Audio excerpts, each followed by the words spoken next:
Welcome to the Hamumu Halloween Home Horror Hoedown, the podcast where we watch scary movies so you don't have to. From award-winning to completely unknown, we take them all way too seriously. I'm your host, Mike Hummel. And I'm your host, Solange Hummel. Now, warning, we use a ghoulish number of spoilers, so watch the movies first. Second warning, we don't know anything about anything, so don't take us seriously as we take these movies seriously. In classic style that I feel like we haven't seen in a while, this movie cold opens with someone's head getting chopped off by a closing door. It does. I don't want to blame horror movies for how I function in the world. I think I was like this before I watched a lot of horror movies, but I feel like horror movies definitely validate, perhaps is the correct word, my perspective on the world, which is if there is the possibility that something terrible could happen, it will. But is it really validating it when the horror movies are fictional? So they're just showing you something that isn't actually true? It's showing me that what my brain has said could happen, someone else's brain has said it could happen, and then is showing me in graphic detail how that thing could happen and what it would look like. That's not what it would look like, because after his head got chopped off, he was still crouched on all fours. With his arms holding him up. The weight of his body with his arms. Or was it just like it was held in a way, like his neck was being held there, and so really his arms were just dangling at that point, but you couldn't tell the difference? Maybe. I don't know. What I do know is that it's things like that that mean that anytime I'm on public transportation and they say, please stand clear of the doors, I am going to do it. Yeah. I'm one of those people that I get on a subway car and I'm like in the middle, standing as close to the middle of the car as possible because I don't want to be near the door. Yeah. Safety first. You know, those doors have like rubber gaskets and they just squeeze. They don't cut things. I know that logically. I also know that logically rotating doors have been created in ways that they won't chop off your fingers and arms. Meh.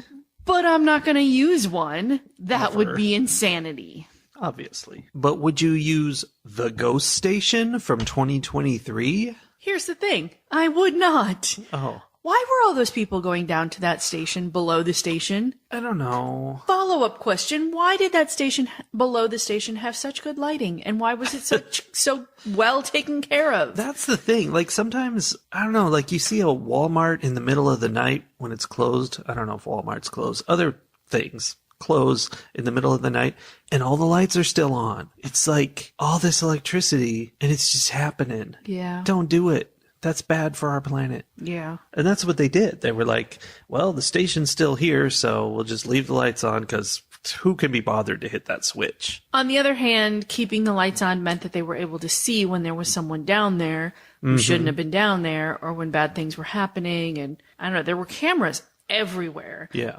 Current station, old station, cubby holes in the far reaches of the old station. There were cameras everywhere. Cameras in cubby holes? Yes. That one guy went into that cubby hole and like the reporter lady followed him and was interviewing him. And then later we see the camera footage of her interviewing his hanging body. That wasn't a cubby hole. It was weird that there was a camera, but it was like a mechanical closet or something. It was a room behind a room behind a room behind a room. Well, yeah. On the second, lower floor of the subway station. I don't know why they had a camera there. Except obviously people used to go in there and do things like hang themselves from pipes, apparently. Which is why you gotta have the cameras. You need to be aware of this stuff. I guess. So, okay. The overall premise of the movie, The Ghost Station, is that this reporter, Na-young, is trying to make a name for herself. She's sort of essentially trying not to get fired because she does like fluff pieces and whatever. And then she did some social interview. Media. Yeah. And she did some interview or she took a picture of somebody who then was mad because they didn't give permission, which they did, but they were maybe really drunk while it happened. So they don't remember. and she didn't get any documentation. So she's like on the verge of being fired by her nasty, mean girl boss. The devil wears Prada. Yes. And we know that she's a nasty, mean girl boss because we get close-ups of her high-heeled shoes a lot. Yeah. Anyway, she's about to get fired and she's trying to like find a story that will save her job. And she ends up... Her friend Wu Wan tells her, hey, I saw a guy get hit by a subway train last night. And she's like, well, that sounds fun. Let's go check that out. Yes. And there's like, the guy got hit, but I also saw a kid there, but then the kid wasn't there. But then this other guy also saw the kid. That other guy was the embalmer. So anyway, the reporter's chasing down this story of like this unraveling thread of who was there, what happened, and she keeps doing these interviews that then she's on the subway afterwards and she's watching it. Everybody's reading the stories that she's writing. Yes, so exciting. All of these articles that have this kind of ghost story element are making it big. Yeah, she's going viral. And they keep saying embalmer, but I'm pretty sure what they mean is coroner, because this movie is Korean, and so we were seeing in the subtitles it said embalmer, but I mean, he was there to check out the death. Right. I mean, it's possible that those two jobs are the same in Korea. You know, they do the same. They don't do both. You know, it's like the coroner job and the autopsy job and the whatever. But yeah, and that guy was creepy. Yeah, he was messed up. And he turned out a little bit evil in the end. Maybe a lot bit. Well, he had a neck monster. Well, yeah, a lot of people had neck monsters. Yeah, he had a neck monster, and he had to save himself from the neck monster, which is the evil bit. Does he have to, though? That feels selfish. I mean, he has to save himself or die. Speaking of Ringu, this movie featured a well on video with like sketchy video display of it, and it was just 100% out of the ring. Like, bam, there's that well. Yeah. It also reminded me of that other movie that we watched where it was not scary at all except the one shot of all the arms coming out of the well. That was called Remember. Re/member. Yeah. I didn't remember that. Uh-huh. Yeah, so there was the well, and there's kids in the well, of course, because there's always kids in the well. Yeah. And Na Young, like, slowly discovers or uncovers the story by, you know, going from person to person to person, that there was this orphanage, and like the end reveal of the movie is that they're supposed to clear the grudge. I don't remember what the phrasing is, but so there's a grudge associated with this station because of the orphanage owner who lived there and the fact that it was built where this orphanage used to be. Mm-hmm. And I think grudge really is the translation for curse, right? Yeah, it's definitely curse related. It's there's a real big grudge over this whole area, and we have to figure out how the grudge works.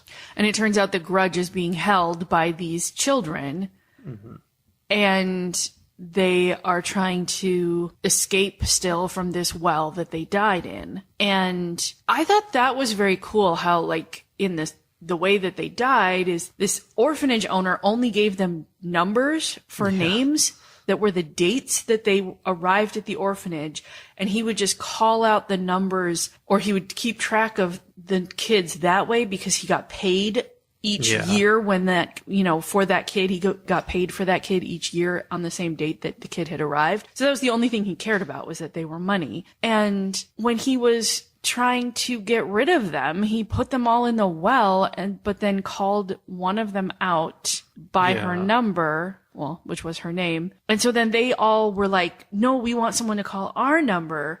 And that was the haunting, was that they kept like making people want their number called. Yeah, they were like uncontrollably saying the number or writing it on things. And actively, like, there was a point where the one guy was saying, like, you know, 0831 or whatever it was, call me, call me, call me. Deep. Yeah. Yeah, so we had the fun classic ghost investigation where, you know, we uncover this piece by piece what the ghosts want. And the other part of that classic story is that in the end, you think you give the ghosts what they want, and then of course the ghosts are back and still doing terrible things. Which the embalmer even says, like, okay, look, these guys have been angry for a really long time. It's not going to be that easy, which is fair. Like, that feels accurate to me. Like, these kids who were murdered aren't going to be like, oh, you wrote a social media post about us? We're good. We're good. We're fine. We'll leave you alone now. I mean, I like the tradition of they found all these bones in the bottom of the well, which was like a side passage off this lower station. And, you know, what you do, you get all those bones, you put them together, you bury them in hallowed ground. That's how you fix this kind of thing. That would have taken a lot of effort and time. It was easier to just write a social media post. That is, wow, the message of this movie. Yeah. Indeed. Exactly. So then it takes like, okay, that's all dark enough, right? You know, orphanages, orphans being stuffed down a well because the orphanage is being closed and the guy doesn't want to be bothered to like do anything with them. So he's just like, I'm done with you. I'm not getting paid for you anymore. Bye-bye. But for some reason, he kept the one kid who I guess he kept as his son. Yeah. I mean, maybe that just was his son. I don't know. Maybe. And the son like insisted that he save this other girl. Mm-hmm. So maybe it was his real son, because I couldn't figure out why he would care what this orphan kid thought. But maybe it was his real son had made a connection with this one orphan girl, and so he saved the one orphan girl.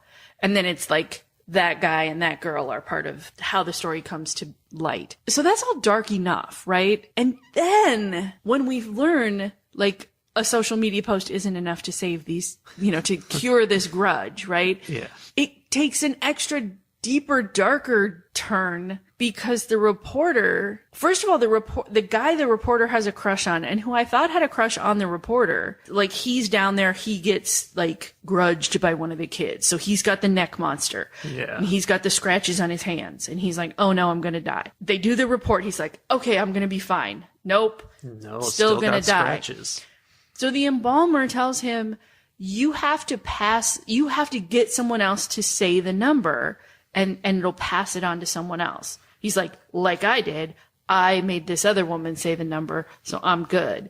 Because the embalmer, not a good guy. No. Well, it turns out the crush isn't a good guy either because he immediately goes to the reporter, which he kind of had to because it had to be someone who knew about the grudge. I think they just put that in, just like, let's dig it in a little bit. Right? I mean, it sort of lets him off the hook. He didn't have that many people to choose from. Well, he could have not done that. I mean, he could have not done that. You're right. But I would be like, hey, everybody, let me tell you a story. Blah, blah, blah. Explain exactly how this whole thing works. And then end it with, now repeat after me.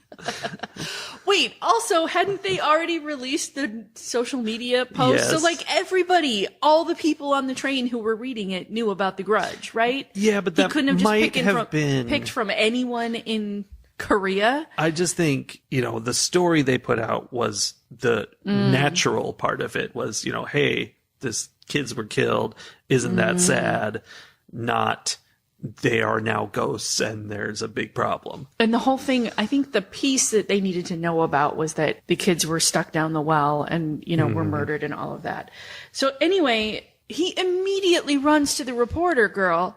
Doesn't run to her even. He goes and stands outside her apartment because he has to be close. Oh, is that? Yeah. The embalmer was like, you have to be close when it happens. So he's outside her apartment door. He calls her on the phone and pretends that he has a phone number for her to write down. Mm-hmm. And he gives her a phone number, and within the phone number are the 4 digits that he needs her to say. And then he's like, okay, bye. Yeah. As she sees the scratches show up on her hand and he sees them go from his, and he's like, whew, dodged that bullet. All good now. I mean, he felt bad about it, but it was terrible. Terrible. Yes, that was a terrible thing. And then she immediately goes, does the good thing. That's what we're supposed to think. I mean, it made me realize why they had been working so hard to make her boss so cartoonishly terrible. She was not an actual human being. Well, and she's not just terrible. she investigated this story in the first place. And a big part of this grudge is the fact that she buried the story at the behest of someone above her because it would have led to closing or to not opening this subway station. Okay, but it was... Here's the part that makes the reporter lady, Nayun, like that much worse in my mind, is that what the boss lady did when she was Nayun's age is exactly the same thing. Like, she didn't have control. She was like a nobody reporter. Her boss told her to bury the story, and she didn't have any... I mean, I guess the moral of the story was to be more like Nayun, who didn't bury the story and kept digging, even when she was told not to. But sure, I don't know. I feel like the boss lady is terrible now, but we're punishing her for a time when she wasn't in power and didn't actually make the decision. Yeah. Anyway, she knew about the whole story with the well and the orphans and everything. So Nayun goes in and is like, you have to say this number, and tells the boss that as long as she reads the number, a 4-digit number out loud, that she will resign, which is what the boss wants. Mm-hmm. And the boss is like, all right, whatever. This clever, evil boss lady didn't have even an inkling in her mind of like, this is weird and there's something up here. I mean, I might think it's weird and something's up, but I'd also be like, okay, let me examine this situation. There's no way reading this number can hurt me. So, okay. Except that she knew about the curse. I guess she didn't really, because she didn't know that reading the number was a problem. If she didn't know about it, then it wouldn't have worked. But apparently she knew the story of the kids, which is what he said you needed to know. Yeah. I don't know. Did she know that, like, what was the part that was necessary? Was it just that it happened, or that there were ghosts? I don't know. Or that, like... Apparently it had to have been not the ghost. Because if you know that there are actual real ghosts, and someone comes in and is like, read this number to me and I'll resign, you have questions. You have suspicions. Oh, I'd have a lot of questions. I actually think I would not read the number.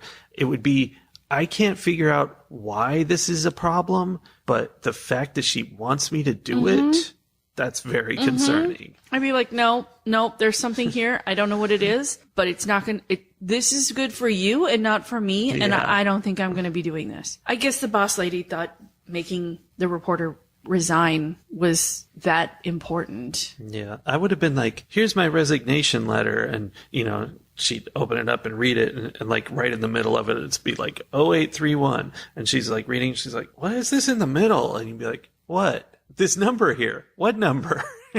That would have been clever. Keep pushing it until she actually says it. Because that would have been a reason, like, it would have been less suspicious, I guess. I don't know. It would have had to count on her actually reading the letter right then and there. I don't know. But the fact that the reporter was just like, yep, okay, I'm going to make somebody else die. Like, the ability for the people in this movie to go, oh, I don't want to die, so someone else should do it for me. Yeah. That was something that they were very good at doing. And that is, once again, where we encounter the ring. Mm-hmm. It's kind of a ripoff. I mean, and I don't understand the cultural background of movies like this well enough to know what are they trying to say with that? Like, is that just, is there some kind of cultural norm that, like, it's totally acceptable to do that? I don't think so. That seems off, right? I think it like, was that doesn't sketchy. seem right. But then why is there was no effort, or were we supposed to just be like, oh, these are terrible people? They seem like normal people, and then they do this thing, and you're like, oh, these are terrible, terrible people. Probably. But then the end of the movie is the terrible people live? Some of the terrible people die. I don't know. I don't know. I'm sure there's something, I mean, it's probably something very specific, like there's a certain, you know, ghost monster in Asia that possesses you, and then you have to send it off to someone else, like this exact thing, because otherwise they're just ripping off another movie. No, I get that. I'm talking like in a cultural storytelling sense. Like in American horror, if you are possessed by something, there is supposed to be some kind of like existential angst involved in the idea of like, okay, the one with the pool. Yeah. There was a lot of angst. That guy had to decide whether he was going to save himself and sacrifice his children or whether he was going to sacrifice himself. And in American horror, the heroes always sacrifice themselves. You have to in order to be a hero in American storytelling. But a lot of horror movies don't have heroes. They have just trash that you're enjoying getting taken out. Right. I'm just saying that in movies where someone has to decide whether to sacrifice themselves or someone else. Another one I'm thinking of is the one that Ryan Reynolds was in. Amityville Horror? Yes. Doesn't the dad have to make a decision at the end of that one? I don't know. I don't know. Anyway, if there are decisions that have to be made about who dies and who lives, the person who has to make that decision is either we have seen that they are a heroic person and they make the heroic decision, or we have seen all along that they're a bad person and they're not going to do the right thing. And we know that, and we feel bad for everyone around them because they are going to be impacted by this bad person. And in this movie, and in a lot of Asian horror movies, the person who decides at the end in a very, what seems to me in a very, flippant, oh, well, I don't want this curse, I'm just going to give it to someone else kind of way, has not necessarily been a bad person all throughout. Or am I just missing the clues? Were there things about her that I was supposed to pick up on that made her a non-heroic person? And I think we've had this conversation before, but is it possible that some of those things that we were supposed to pick up on are things that have the exact opposite connotation in American culture? Like the fact that she was told to drop the story and she didn't. She was given a direct order and she was like, absolutely not. I'm going to keep doing this thing. In an American story, that would be a heroic behavior. That's one of the things that shows us she's a good person. Whereas is that because she's refusing to listen, do what an authority figure says? I don't know. But I find it interesting. I don't think it's any different just because of how they portrayed the boss as a cartoon villain. Yeah. I mean, I think that's kind of what we're doing in this movie is, we take out the big villain at the end, and that's fun. Right, that it was play hot potato with the grudge until it gets to someone who is a bad enough person where it's it's fine, we can let that person die. We'll go with that one. Because I do think this was supposed to be a positive ending. I think this was one of the horror movies that ends with success. Because then we got to see the reporter walk away and we got a close up of her high-heeled shoes. Yeah, that's right. But does that mean that now she's the cartoonishly bad boss lady person? Well, she's bad, but not bad. She's good bad. I get. Oh, it's so complicated. I want to tell you something about the boss. Okay. In that scene where she goes in to see the boss, we have a classic moment where the boss is sitting facing the other way and spins her chair around slowly. Her desk is 2 feet away from a wall with nothing on it. So before Na Young came into her office, the boss was staring at the wall. Just a blank wall that was right in front of her face. Yeah. She was just nose to nose with a blank wall. That amused me. Yeah.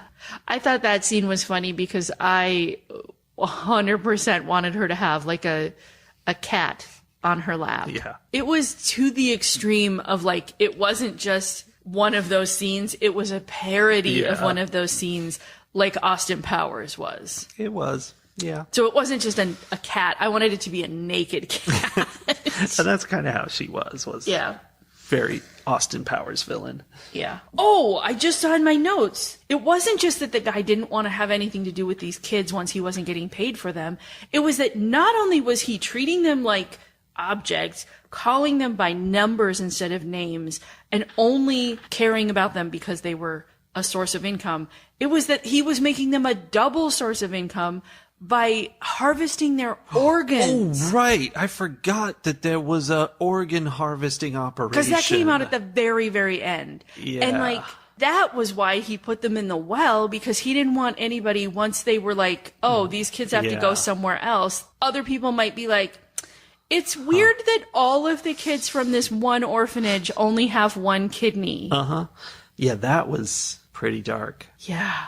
it just kept getting He darker. was adopting kids in order to cut out their organs and sell them. He wasn't adopting them. He ran an orphanage. Oh, well, yeah, okay. He was taking in orphans in order to cut out their organs, which is interesting. I mean, I think he was like a state-run orphanage because he was paid by the state. So, like, it's not that he was doing it voluntarily. It was they were like, here, these kids are yours to take care of. He's like, great, fine, as long as you're paying me.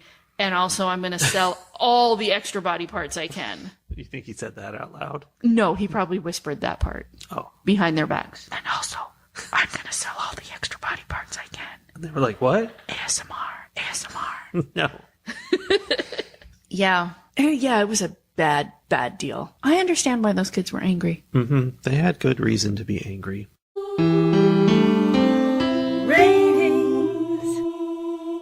Having spoken with you about this film Yes. raises my sentiments towards it, as previously I was like, yeah, it was just, I mean, it raised in my mind this question of when a movie is foreign, how do you know it's bad? Because I got the impression this might have been like the equivalent of Haunted Hospital, but in Korean. Mm-hmm. But now we've discussed, and there's fun, interesting details to the story here that make me feel less like that. I mean, it's not a found footage movie, so like cinematography and all that was fine. It was not like super low budget or anything. Although the ghost children who were just in bloodface, that was pretty lame. That was a little questionable. But I don't know. I mean, like, what I feel like it probably was kind of the equivalent of, I want to say like The Conjuring, but that's higher level. But that kind of PG-13 horror for everyone kind of movie. But I don't know. That's my point, is I don't know, because it was made for a different audience, and I'm not sure. But the vibe I got was that it is a pretty fun ghost story with all these, you know, interesting details. And my favorite thing of going through and figuring out what the ghosts want and then giving it to them. And then, of course, that doesn't work. So that's cool. But it was sort of just dumb all along, like in terms of, you know, the ghosts getting people and stuff was pretty silly. I'm going to award this film 2.5 mid-shift naps. Okay, that's fair. I was worried you were going to give it something higher, actually, when you were like, raised my thoughts on this. Well, there was stuff going on in the plot. Because I agree that the plot was intriguing, but I feel like it was intriguing because that's a comfortable path for me, where it's like, we don't know what the ghosts want. We find out what the ghosts want. We find out we were wrong about what the ghosts want. And then we find out what they really want. And that's my favorite And everyone path. dies. Or, you know. Yeah. There's no stopping them, which is, yes, it's a comfortable path. It's a path that I like that as a horror story plot. But I feel like, sort of like you, if this story had been told using conventional American storytelling, I suspect I would have found this not very interesting because there wasn't much new to it. The newness for me was that because it was a Korean film, it had, and I have talked about this at length before, you know, it had scariness that's not scary things that I have become immune to. You know, I don't watch enough Asian horror or Korean horror specifically to be afraid or to be desensitized to, you know, like the way that they have things pop out or crawl from the ceiling or twist around in knots or whatever. I don't remember specifically those things happening in this, but like, It's pretty much bloody kids. there are certain aspects of ways that storytellers are like, ooh, that was scary. And this was different enough from what I have desensitized myself to that it was still a little startling. Were you terrified? I was not terrified, but it was, you know, it was creepy. I think you ask a good question. Like, it's the idea of like, how do you know if someone, like, how do I know if someone with a British accent is smart or not? Right? Like, They are. That's obviously. or like, you know, like a posh British accent. Yeah, if it's a Cockney accent, they're dumb. Well, that's like, there are so many assumptions that are built into what we think because of things that have nothing to do with the reality of it. You know, we're just like, oh, fancy British talk comes from smart people. So I think there's definitely an element of this here. Also, there were, with the boss lady, with some of the other characters, there, with the blood face, there were hints of like, I don't know how intentional hints of various isms and phobias that were not great. Yeah, there was some pretty clear isming at some points. But also, I got a vibe of like, not comedy, but it was kind of silly, kind of satirical, even though it was also serious. It wasn't a comedy movie, but like with the boss and stuff, like there's a little bit of slapstickiness. I mean, the rapidity with which this reporter's reputation swung on her stories, and like that they got her a birthday cake to celebrate however many hits on the story that she'd gotten or whatever. I can see that. But again, I think that maybe is a little buried because it wasn't as slapsticky as it would have been in like Western storytelling. Yeah. But I suspect in a more Eastern storytelling style, this was probably pretty heavy-handed slapstick, actually, when I think about it. I don't know. Anyway, I'm going to give this movie 3 mid-shift naps. It had its problems, but I enjoyed watching it. I enjoyed the story unfolding. I enjoyed the questions of like, why are they doing what they're doing? And then the revelations of these salacious things. I mean, if you like that kind of movie, this was a good example of that. This is not like Train to Busan or Under the Shadow or anything like that. Like, this is not an award-winning, necessarily, we're going to remember this movie forever kind of movie, but it was good fun. I feel the same way, but I definitely noticed that kind of jankiness, so that brings it down. Well, next week we'll have to watch something posh with a British accent so that we're watching something classy. Ooh, that's so colonial. Ugh, that's gross. That's gross. Sorry. Ugh. I'm not the one who said it. That's what our, culturally, like, our culture is like, oh, but if it's British, it's fancy and expensive and posh and nah. And it's like, no. Okay. Well, we'll see what we get. See you next week. Steal something from an Asian culture and stick it in a British museum. If we stick it in a British horror movie, I might enjoy it. All right. We'll be back next week. Yay! See you then. Bye. Bye.